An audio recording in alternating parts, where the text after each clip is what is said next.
We start, Leo, with the Daily Mail and perhaps the weakest dose of good news you can get this side of an actual placebo.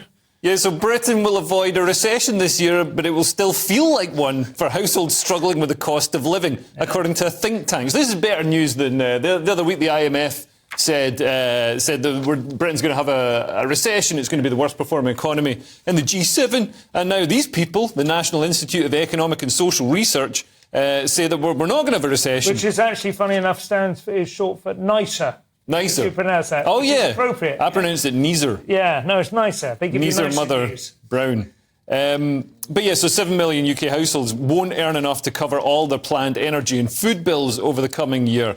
As inflation continues to bite. I'm not sure they're right about that. I think inflation's coming down. It's more of a, inflation was more of a supply problem. So, and especially with, some people getting fired and going into the economy, it's going to free up the labour market and stop that pressure. Some people have a bit too much money. I think that's mostly gone now, isn't it?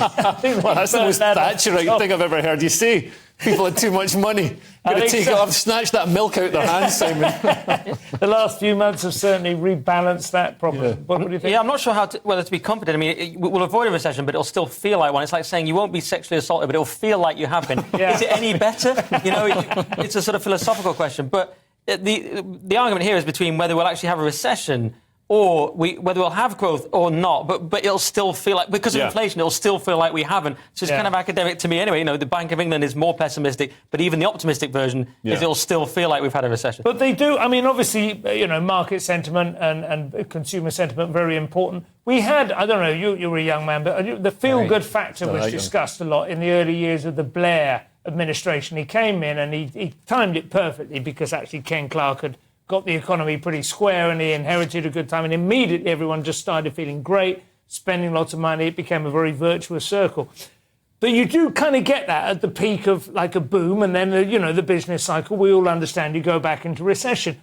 My beef is that I don't think we had a feel-good factor. The previous, I don't remember ever having one. We never got it. That was lockdown. There was a crash, and then it's just been miserable ever since. And to be very fair, Liz Truss tried her best. She's back, isn't she, with a recent statement. And actually, it says, as it says here, with corporation tax set to rise is one of the reasons for the economy's weakness. She actually wanted to freeze it at 19% and not have that raise. And now people are starting to go, hang on, Truss had a point on something. Yeah, and freezing tax bans, so even though the thresholds for income tax and other taxes aren't going up, they're still going up in real terms because inflation is pushing more and more people over the threshold. Absolutely. I think they're going to turn it around in time for the election. There will be a little bit of an adjustment in those cases. A late sprint.